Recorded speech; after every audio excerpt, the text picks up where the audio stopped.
It's time for the Alien Conspiracy Podcast. We are your hosts, Agent ETA, Agent Ether, and Agent Anderson. Come along as we examine UFO sightings, conspiracies, and all things strange. You can follow the show on Twitter at AlienConPod. We also have an email address, alienconpod@protonmail.com. We would love to hear from you. And don't forget to check us out on Discord and Facebook. Links in the description. This week's episode, The Philadelphia Experiment. So I don't know why, but for this episode, every time I'm looking it up, like on the interwebs, I kept looking up Manhattan Project instead of Philadelphia Totally Experiment. different thing. I know. I do not know why I was associating like the name. I don't know what the problem is over here. Manhattan Project is a good one. I know what the Manhattan Project is. I'm not sure it would really be a good fit for this show, but it's still a really interesting topic. It'd be a good mind boggle, actually. Well, I remembered it by, when I'm looking stuff up in my mind, I'm like, Philly sandwich. Which I haven't done a mind boggle in a while, actually. I should do No, one of it's those. been it's been a bit. Been a long time, yeah. Been a bit. Well, what happens is I say, okay, well, I'll finish up my notes and then I'll do the mind boggle after that. And then, often I don't start my notes until Friday morning and other stuff happens and I run out of time and I don't have time for the mind boggle. And that's why. But I got a whole list of them. So, there's not like I'm running out of them to do. I got tons and tons of them. It does take a little bit of time to write it up, and condense it in like a really short format. It takes, I don't know, depending on the mind boggle, it might take like an hour or two, give or take, depending. Anyways, all right, let's get into this week's episode, The Philadelphia Experiment. This one was suggested, or sort of, he didn't really suggest it, but he asked if we had done it before, so I'm calling that the same thing, but it was Johnny Sweetfeet on Discord. Thanks for the suggestion, dude. And if you're not familiar with Discord, that's sort of like a chat sort of app where you can go into different servers and you chat with people, basically, just like a chat thing. And we have one for our show, and there's pretty much a Discord server for anything you can imagine nowadays. Some of them are official, some of them are unofficial. And not only chats, but it also has voice channels and stuff like that, where we are now in a voice channel. Yeah, and you can find the links to Discord both on Twitter and Facebook as well. Yeah, and we're in here in this Discord, so if anybody wants to come in and say hi, and if you see us on there, somebody asked before, is that really you on there? Like, yep, that's us. Yeah, I know we're like super famous and all, but nope, that's really us on there. I thought that was kind of cute, because we're actually not famous at all. We're just regular people. I know, shocking, I know. But anyways, yeah, so come on down to Discord and say hello. I disagree. I don't think you're regular people at all. Well, that's fair. That's fair, actually. All right. So let's get into the Philadelphia Experiment. Some people say that it was called, I've seen it referred to as Project Rainbow online and in a couple of podcasts. But when I looked into it, I couldn't really find any solid evidence that it was Project Rainbow. I did find a CIA project involving like radar cross sections of the Lockheed U-2. That was Project Rainbow. Maybe there was another one that I couldn't find any reference to, but like pretty much everything in this case, the more you dig into it, the murkier and more confusing it gets. It's one of those cases where we could go on and on and on. We could easily do several episodes on this one, but we're going to go ahead and do the condensed version. So, what was that? My pen, it unclicked by itself. I didn't press anything. It must be haunted. Haunted pen. Let's get our ghost meter. Yeah, we have a ghost meter, guys. Wait, I have a mind boggle. Did we talk about the hotel? I'm going to take your pen away. If Nope. you don't. There. Did we talk about the hotel? We did not. We did not talk about the hotel. Should we All right. interrupt the episode to talk about the hotel? Yeah, we'll do a mind boggle. Okay. Okay, here we go. Ba-dum-bum. Strange events. Bizarre facts. The unbelievable reveal. This is the mind boggle of the week. Haunted hotel? That's All right. right. Go for it. So Agent Ether. locally, there's a hotel called La Rosa, and it's been around a while. It's at least 100 years old. And it was originally... A hotel? It was originally a hotel. You know what? I didn't actually write all this stuff down, though. What? For the mind boggle. You didn't write it down? No. No, because we did not plan this at all. In fact, you just suggested it, so I thought you had something to go on.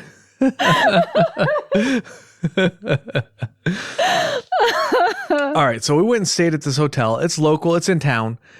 And it was sort of like our Valentine's Day weekend getaway or whatever. We didn't do anything on Valentine's Day because, restaurants and everything are booked to the brim. So we went down to the hotel, and it's a haunted hotel. So I went on Amazon and I bought a ghost meter because you never want to go to a haunted place unprepared. Trust me, it's a bad idea.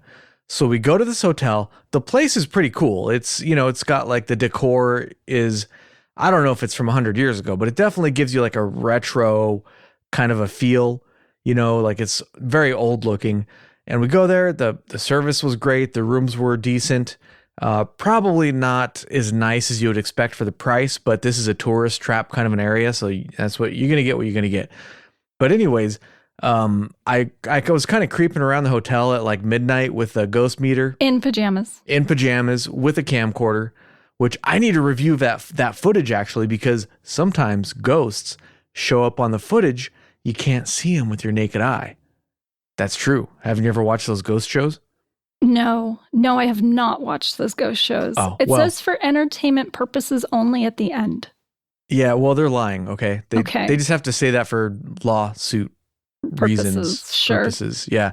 So anyways, the only thing I found that was haunted was apparently one of the light bulbs set off the meter, and the bathroom door would close all by itself. Ooh. That's true. Oh. That's true. Yeah. Every time. That's pretty cool. Which leads me to believe that it was actually just off balance and not really haunted. But hey, it could be haunted. You don't know. But yeah, other than that, I did not get any ghost meter readings besides the light bulb. And that was it as far as the ghost goes. No cold patches, no creepy feelings, no nothing really. It was actually pretty disappointing in that regard. In that regard, yeah. Although we did go, the Olympics were on. This is a fun story. And we just turned on the TV. We're like, yeah, let's turn on the TV, have a glass of wine, whatever. So we turned on the TV and the Olympics were on and it was curling. And we're like, so we immediately start talking shit. We're like, curling stupid, who watches this crap. This isn't a sport. The dumbest sport ever. And then we proceeded to spend the next several hours watching it, totally engrossed and fascinated, trying to figure out the rules, and just like, we started getting invested in the games, like, yeah, go Canada, come on, like that kind of stuff. And so, yeah, I guess we're curling fans now. Long story short. Drinking wine. That's what we do on vacation, man. We drink wine and watch curling. And search for ghosts. Yeah, we looked for ghosts too. There was supposed to be an entire family that was murdered up on the 3rd floor, but we couldn't actually get that room. It was like a suite. I'm like, I am not paying for a suite. I don't care how haunted it is. Yeah. And unfortunately, I did go up to the 3rd floor and I was creeping around outside the door, but my meter did not go off, and I didn't stay up there too long because it's rude. It's rude. I mean, imagine if you come out of your hotel room and there's a couple of creeps out there with the meter pointed at your door. I mean, I might be slightly concerned if I saw that. So I just walked by, I pointed it at the door real quick, kind of swept it around, and then went back downstairs because I think we were on the 2nd floor. So yeah, I mean, I did walk around and I did my due diligence, guys, but I didn't find any ghosts, unfortunately. That doesn't mean it's not haunted. That just means that the spirits were not playing that night, unfortunately. Some people say they see like kids, like little girls or someone in the elevator, and they call the elevator Otis, which I find silly because all elevators are called Otis elevators. Well, that's not true. Well, the one at my work where I work is. I'm sure there has to be another elevator brand. I don't know. I was doing a crossword puzzle and that was the solution. to the crossword puzzle. So I'm like, there can only be one. Yeah, apparently. But, well, anyways, I guess that was, maybe the worst mind boggle ever. I don't know. No, I thought we'd just talk about the actual stay. There isn't actually a lot of history. It was an area where the people were coming through. It was kind of a work town. They're pioneers. And there was allegedly a murder. A guy came in and murdered his whole family. But other than that, there's not a lot of historical data, I'd like to say.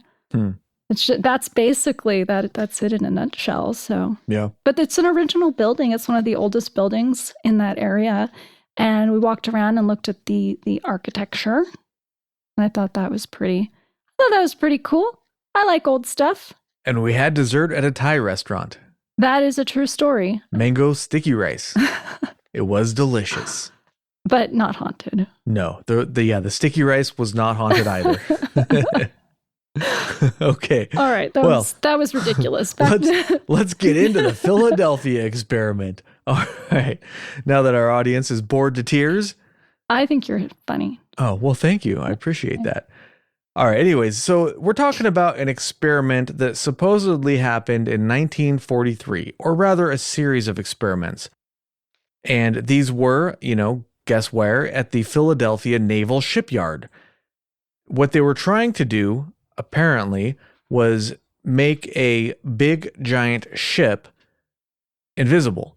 And the reason they would want to do that, obviously, is for wartime type reasons. This was during World War II. But most importantly, there was a big problem with German U-boats pretty much messing up the whole thing. I mean, they were, to borrow a phrase, they were fucking up the rice. The experiment was to try to develop some sort of ship invisibility. And right away when I read that, I was like, wait, wouldn't there still be like a big giant indentation where the ship was? So like the ship might be invisible, but you could still see where it was because a lot of the ship is actually underwater, right? Yeah. So I was like, wait, wouldn't you want like an invisible airplane? But whatever, let's pretend like that's not a problem. They figured out how to solve that somehow. So anyways, this experiment was on the Navy destroyer escort, the USS Eldridge. And they were using some of Einstein's unpublished unified field theory. So it's kind of a convoluted mess, as I sort of mentioned earlier. And I don't think, to my knowledge, Einstein never published a complete unified field theory. Gosh, I sure wish I had a physicist to ask about Einstein's unified field theory. Oh, wait, we totally do. So, Agent Ether, why don't you tell us a little bit about Einstein's unified field theory? I will. I just want to drop another fact, too. Some people say that for the Philadelphia experiment, the reason they were doing this experiment was to time travel to send supplies to the Allies behind Nazi lines. Right. Yeah. So there are actually several ideas as to what they were up to. Were they, time travel's one of them. Invisibility is one of them. Invisibility is the most common one I found.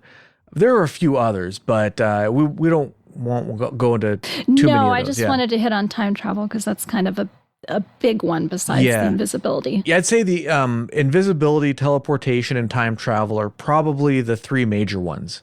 But anyways, why don't you tell us about Einstein's unified field theory? All right, I can do that. Some people say this experiment was based on a unified...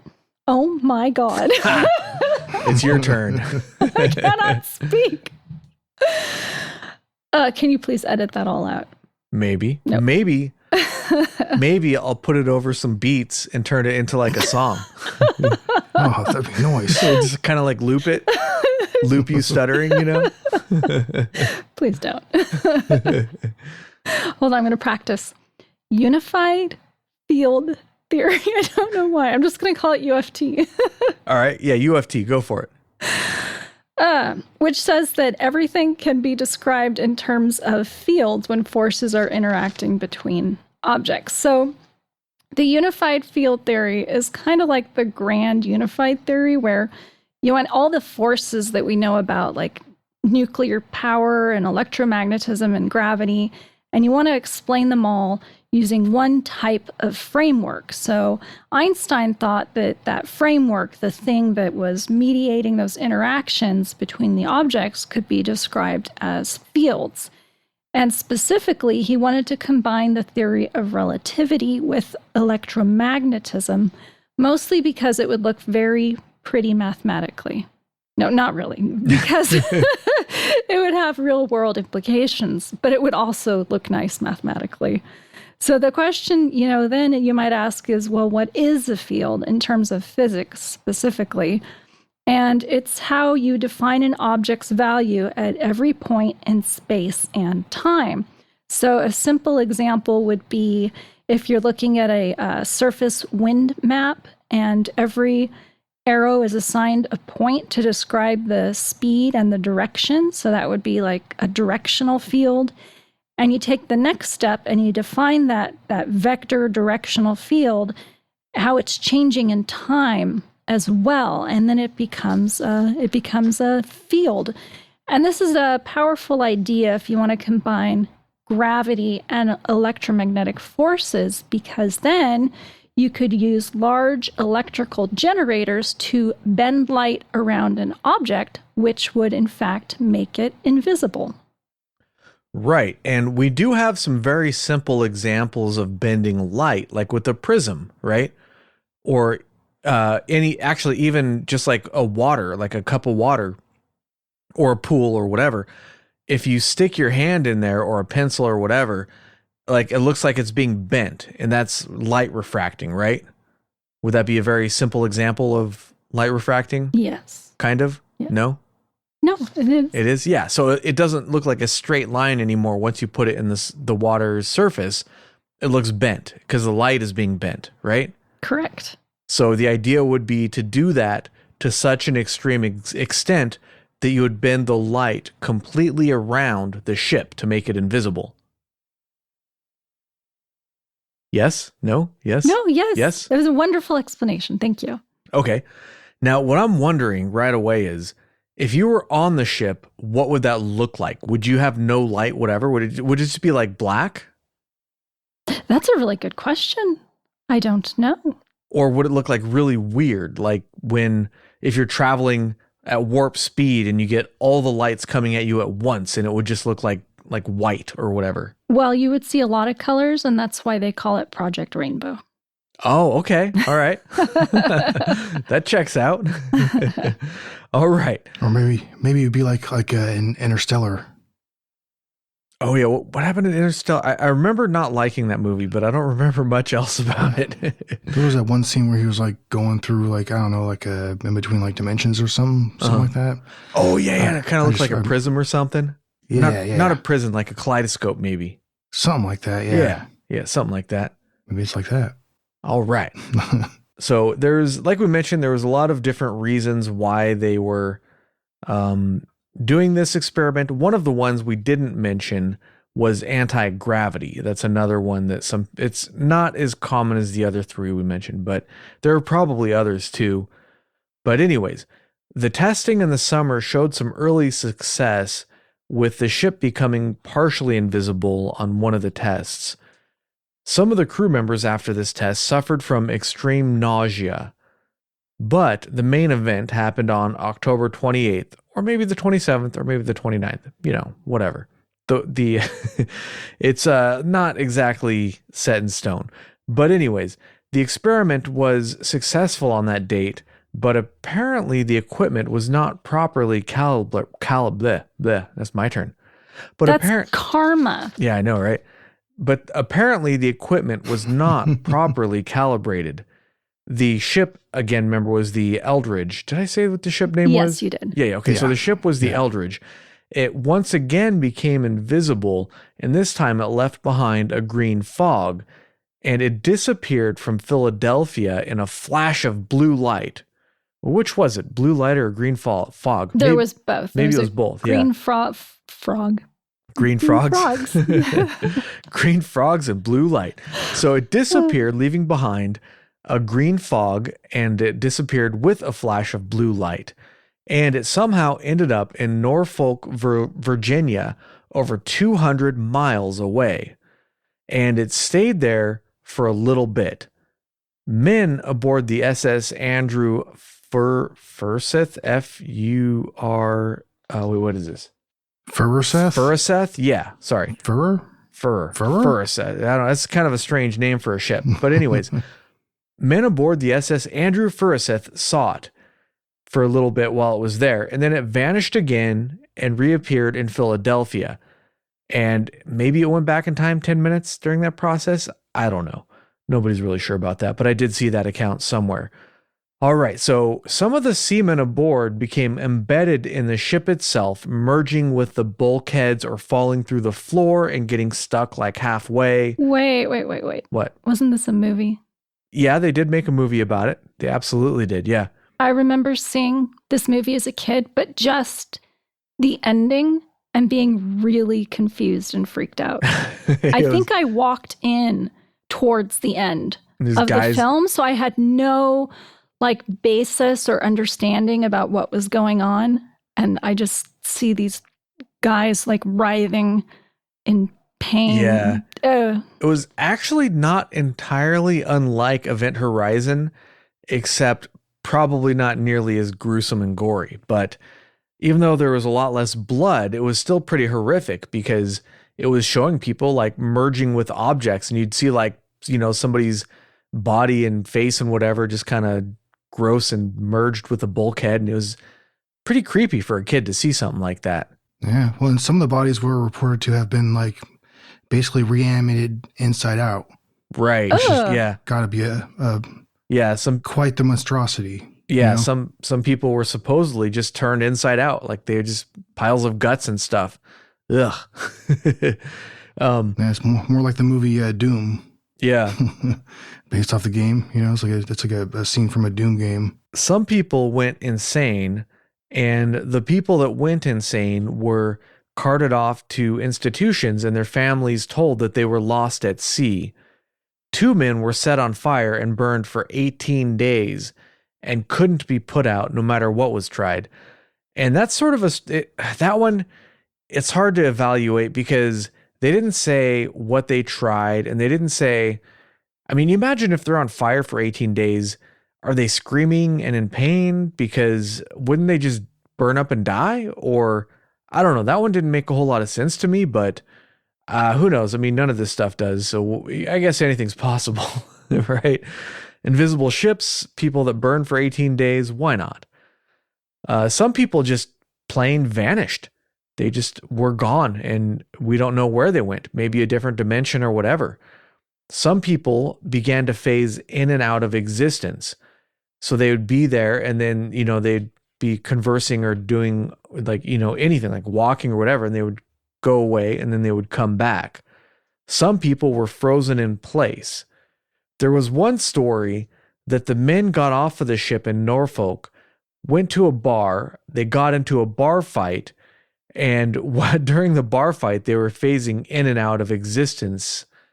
This is something that would make a really good movie scene, but it's something that to me is sort of a red flag, because if that was actually the case, that would have been in the newspaper. But not that I dug that deep, but there's no mention of this thing anywhere. So as far as the bar fight goes, potentially what you're saying here is that the lucky ones, the naval crew that survived this experiment, basically came out the other end with superpowers. I know, right? They were Nightcrawler. I think that's Nightcrawler that does that, right? Oh yeah, Nightcrawler. Yeah. Yeah. Well, if you could control it, of course. Right. Yeah. So I mean, I guess that'd be a pretty badass superpower. You could just walk through walls. You could, in a fight, somebody throws a punch and you're gone. You show up behind them and just kick them in the back or whatever. It'd be super sweet. Yeah. But so that's a kind of a short synopsis of what happened. You can do a much longer version of just the basic story, but that's sort of that's the Philadelphia experiment. Ship vanished. Horrible things happened to people on the ship, and there were some witnesses from ships, either in the Philadelphia or Norfolk Harbor that saw what happened. And you can find lots and lots of stuff online. Earlier, I was listening to an interview with some guy on Coast to Coast who went on for over, I think, 2 hours about his experience. But some of the stuff, I don't know. I didn't want to go too far on that stuff because it just goes, it's a really, really deep rabbit hole with this one. So I wanted to do like a short summary. Now, the next part is, how did we find out about the Philadelphia experiment in the first place? Well, it turns out, before I do this, actually, Agent Ether, did you have anything you wanted to get to before I do the part on how we found out about it? Well, we could talk a little bit about time travel. Oh, yeah, because that was one of the theories or one of the ideas as to why they were doing the experiment. Was time travel. Yeah, time travel. All right, let's go. Well, because, the unified field theory could also be used perhaps to time travel. There's a lot of different ideas about how one would go about doing that. And an example is the Gödel model, which uses closed time-like or CTC curves, which are different world lines that interact with one another. And this is kind of like how the unified field theory, the math looks really nice if you're able to solve the equations. Closed time-like curves can solve general relativity problems that describe the universe. So in that way, if it solves these problems, theoretically, time travel is possible. So I can solve any equation. You know how? No. Any equation. Give me an equation. No matter how complicated, I can solve it. I'm looking at you because I'm not sure where you're going with this. You just divide everything by 0. Why would you do that? Boom. Equation solved. Booyah. Anyways, please continue. You might ask, one might ask, what about the problem of causality? Yeah, what about causality? You can't time travel. That messes up stuff. And don't give me this Douglas Adams bullshit that the time flow, or what would you call it? Like the timeline just kind of works itself out, I don't buy into the Douglas Adams approach, even though I do really, really enjoy his books. Well, you could look at the Novikov self-consistency principle, which is a fancy way of saying that, in that any paradox or change to the past that might exist has a probability of 0 and is therefore impossible. But what about Zaphod being his own grandfather? Oh, spoilers. Well, okay, that book is so good.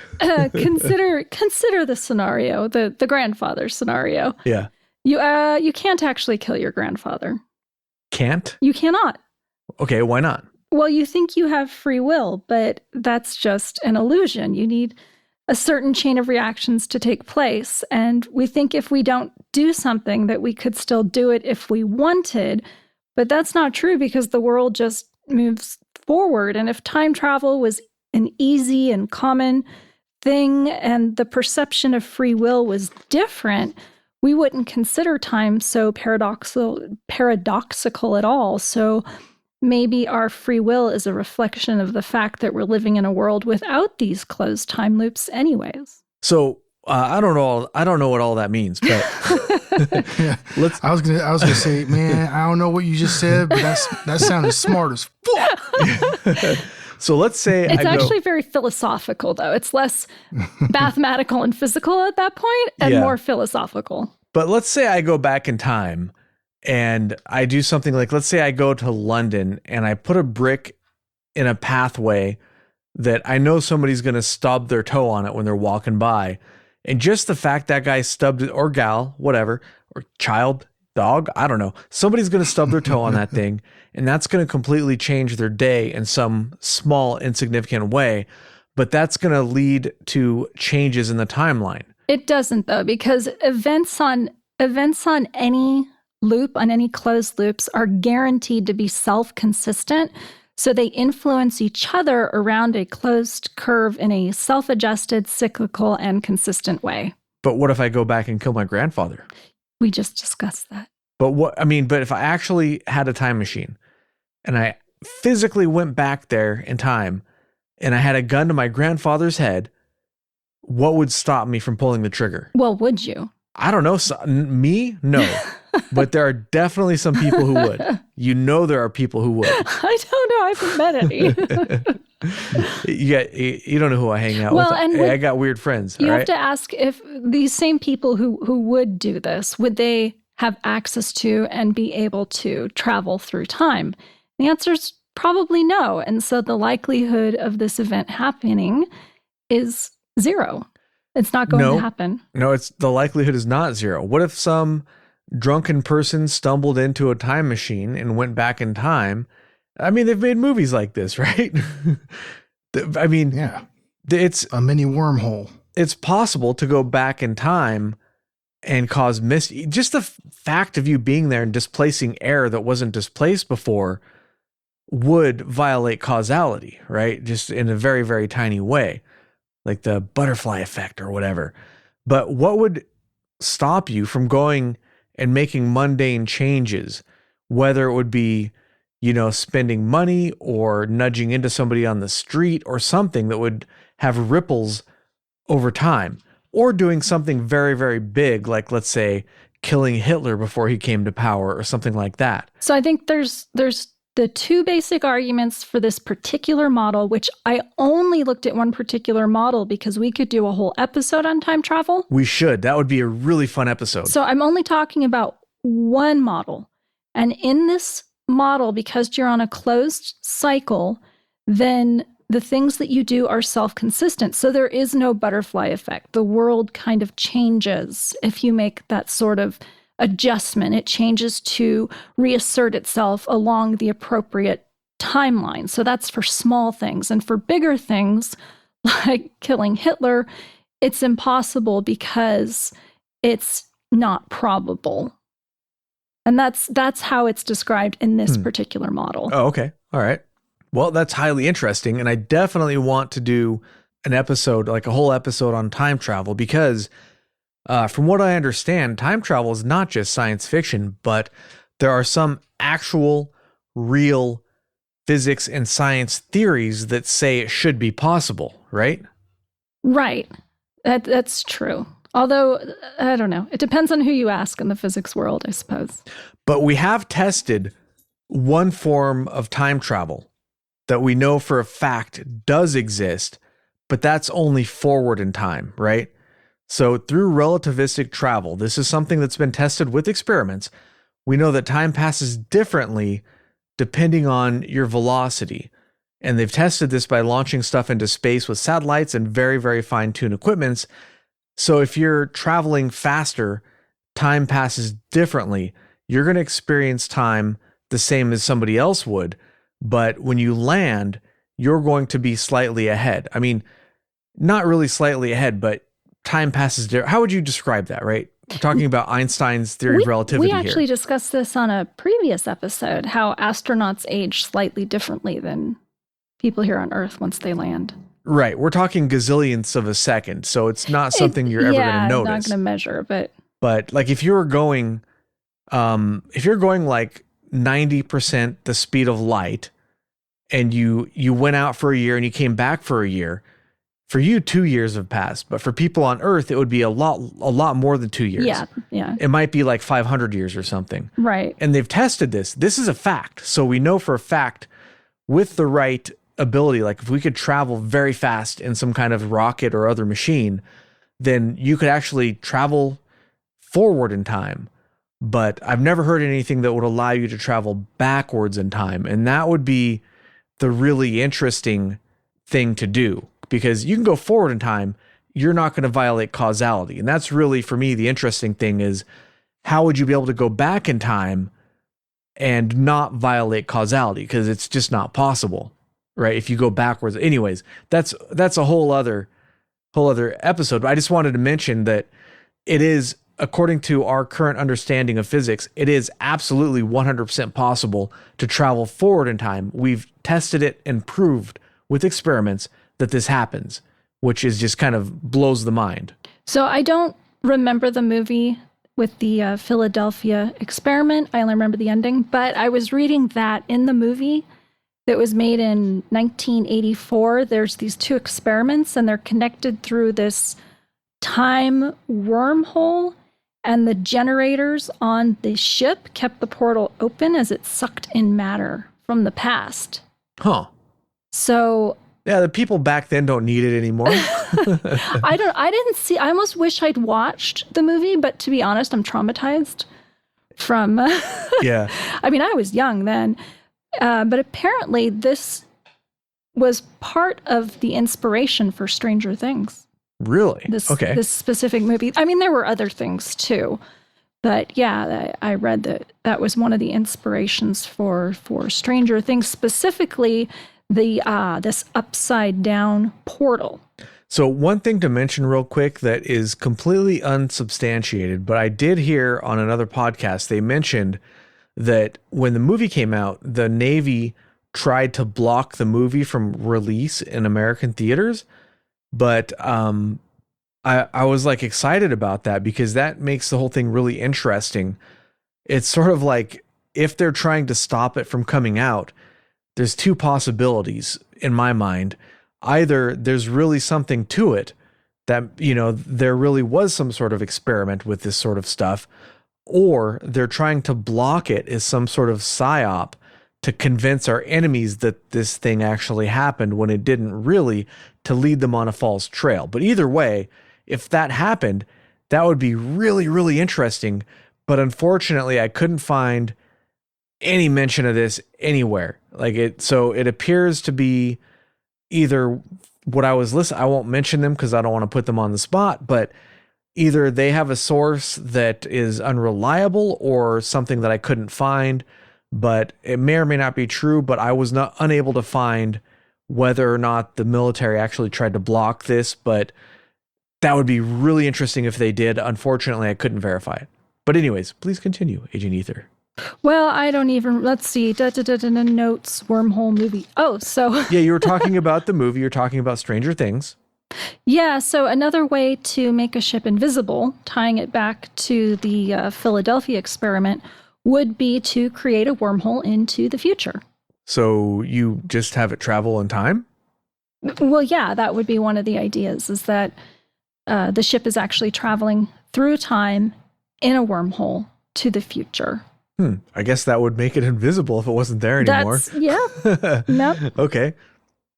And that could also explain why it traveled from Philadelphia and then to where was it? Nantucket? No.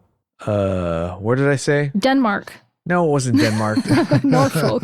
Norfolk. That's it. Norfolk, Virginia. Dang. Okay. Yeah. So that could explain a wormhole. I mean, that could take you from point A to point B, couldn't it? Yeah. I mean, I don't want to talk too much about the Montauk experiment and this guy, what is his name, Bielik? Yeah, there's a whole interview. That's what I mentioned earlier on Coast to Coast. You can look it up. There's a Coast to Coast podcast, which is like the best of Coast to Coast. Oh, and he was interviewed. He was interviewed, and it's really interesting interview. If you want to hear somebody who claims to be involved with the Philadelphia experiment talking about it, then look up that interview because he goes over a lot. For example, he said that he was age regressed to the age of 1 in the 60s so that he would forget everything, and then he somehow remembered everything. There's a lot of stuff in that interview. It's pretty wild stuff. Well, he's the one who said he and his brother jumped off the ship and then went 40 years into the future, right? Yeah. That's the same guy. Yeah. See, so time travel. Yeah. Obviously. Well, I mean, if I've ever seen a case of time travel, this is it, right? Yeah, exactly. Proof positive. Proof positive that our government has time travel technology that they're hiding from the populace. Oh gosh, that reminds me of Big Bang Theory, though. When Leonard and Sheldon first meet, and I think they're doing over the roommate agreement or something, and they're like, "Okay, let's both agree that if we make a time machine, we'll travel to this point in time right now." And then they're both really disappointed because they haven't invented a time machine. But yeah, but the punchline there, or for me anyways, is that science actually says that time travel should be possible. And that's why, like, these, the TV shows about these scientists, I don't know how accurate the science is on that show. Seems as far as I can tell, it's accurate, but The idea is that, like I said, that it is possible. Physics says we should be able to travel back in time, which is crazy, but fun too. Some physics. Well, some physics, yeah. Some Apparently. I don't know. I don't know any physics. Allegedly. Yeah. All right, moving right along here. Let's talk about how we found out about the Philadelphia experiment. Now, this is where it starts to get a little, well, let's just look into it. Now, first of all, this is the short version. This gets incredibly convoluted, and it involves things like UFOs, unpublished theories of Einstein, Nikola Tesla's theories, and those theories, when he died, his papers were confiscated, and Vannevar Bush, and lots and lots and lots of other stuff. Like, you could probably do, it ties into so much crap that you could probably do a whole, 10 or 20 episodes on this stuff. It's crazy just how far reaching this stuff actually is. I was a little surprised looking into it. And like I was, sometimes I like to listen to what other podcasts are saying about the topic. And so I downloaded a couple of them to do when I was just doing mundane stuff like grocery shopping. And be like, really? This guy did a 2-part episode on the how? And I listened to it. I'm like, oh, okay, that's how. Yeah, it gets pretty dang convoluted. But the short version is, in 1955, somebody mailed a copy of The Case for the UFO by M.K. Jessup to the Office of Naval Research in an envelope marked Happy Easter. The person who mailed it was later found to be Carl M. Allen. Now, the book that was mailed was annotated in 3 different colors of pens. Supposedly, it was discussion between 3 people about the UFO technology in the book, how close they were to finding out what the military was up to, and all sorts of crazy things like that. And, it suggests that maybe it was a government people who were discussing what the book was about. And in this book, it references the Philadelphia experiment. That's the first sort of version we have of it. It doesn't flesh out the entire story, but it does reference it. In 1956, Allen, using the sexy alias Carlos Miguel Allende. Allende. I'd tap that. That's even better than Exotic. Carlos Danger. But anyways, so Carlos Allende wrote letters to the author Jessup telling him not to investigate the levitation of UFOs. Also discussing things like the unpublished theories of Einstein and the theories that were used on the Philadelphia experiment and the story of what happened during the experiment. So all this, you can actually find these letters online. You can find the annotated novel online. All this stuff is available if you want to go look for it yourself. And you can find that on a website I found that had some of this stuff was de173.com. But there are lots of other places you can find it. So anybody who wants to go look at the source material for themselves, which I think is, if you're curious, it's always who has time for this, right? But it's good. That's why often I'll quote source materials on the show, because it's a lot more powerful than just hearing somebody's opinion on the source material. But anyways, all this source material we're talking about is available on the internet that you can find for yourself. But the theories, or what was going on with the experiment and the story and all that stuff, basically everything about the Philadelphia experiment comes from a single source. And that source is the letters that Allen or Allende was writing to Jessup. That's where we get the Philadelphia experiment from. So we don't have multiple witnesses for this thing. We just have a single source, which was a guy writing letters under an alias to an author who had published a book about UFOs. And it's sort of like I said, this gets really convoluted. And I don't want to go too deep down the rabbit hole on this one, because you just keep going and going. But years later, Allen admitted to making all of the annotations himself in the book, but in different colors, so it seemed like three different people, but it was just him. And Allen's family was later interviewed and described him as a master leg puller. Oh no. So I love that description. It's like, does this guy tell tall tales or what? Oh, yeah, he's a master leg puller. Sort of a unique title there. um, he apparently committed, no, not he, not Allen, but Jessup, the author, apparently committed suicide in 1959 with the old car in the garage trick. So carbon monoxide poisoning. And that's sort of an interesting detail because you could say that it's suspicious. If you're going to fake a death, that'd be the way to do it. You know what I mean? You don't got to drug him or whatever. You just got to tie him down in his car, turn it on, come back an hour or two later, untie him, and he's dead, right? But there's actually zero evidence for it, and I didn't even see anybody. I didn't read or hear anybody speculating that it could be a murder.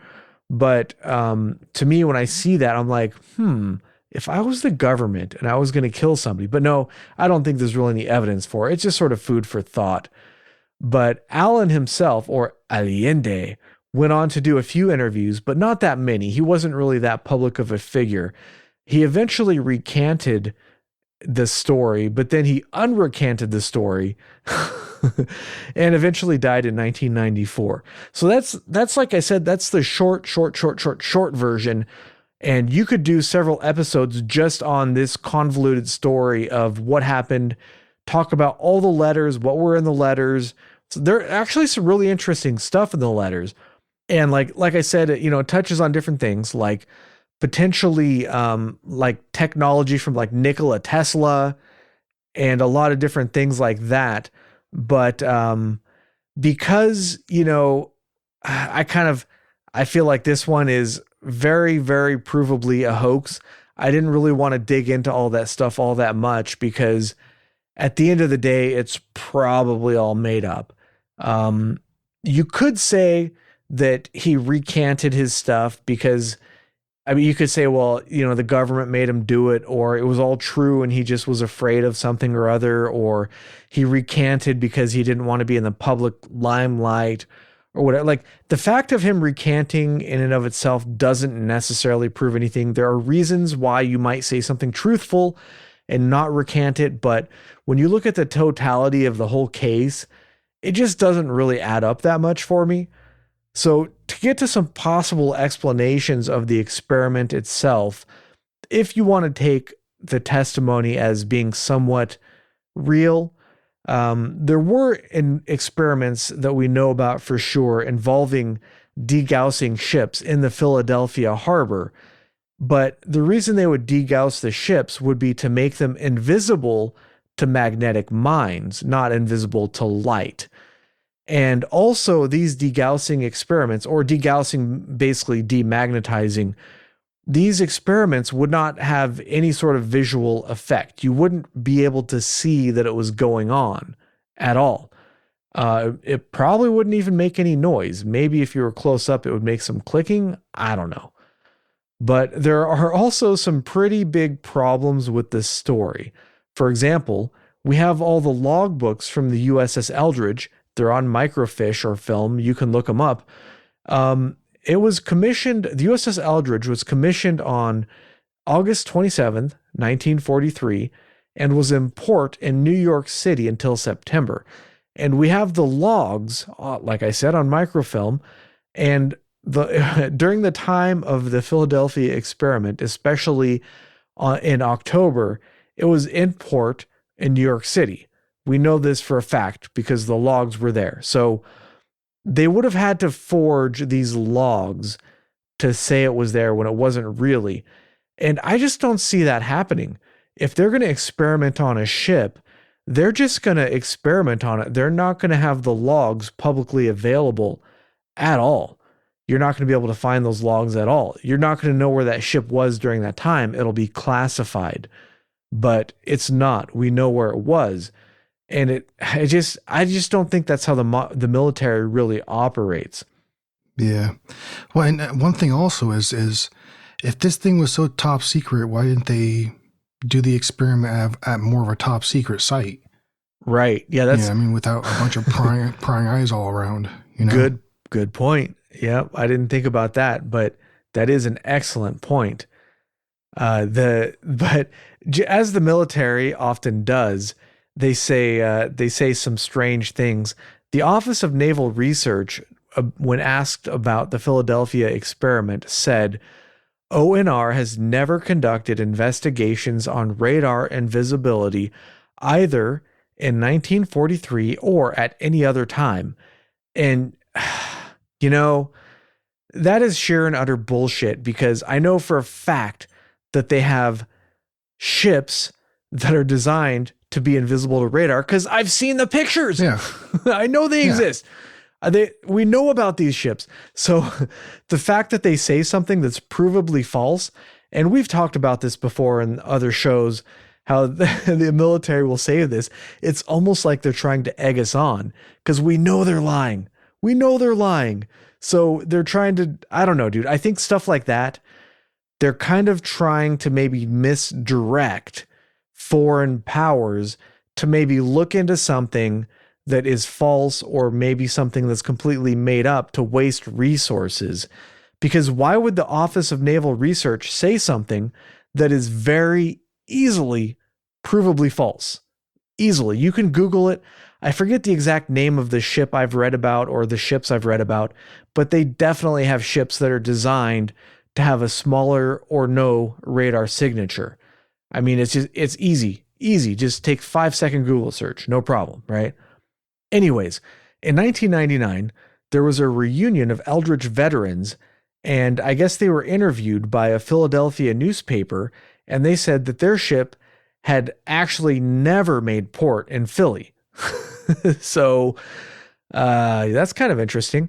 Why would they lie so many years later? I don't know. Were they lying? Probably. Probably not. I don't know. But yeah, so that's pretty much in a nutshell all I had on the Philadelphia experiment. And as you've heard from my conclusion there, I definitely think, unfortunately, it was a hoax. You know, the fella making up all this stuff in these letters, he was just making it up to tell a good story.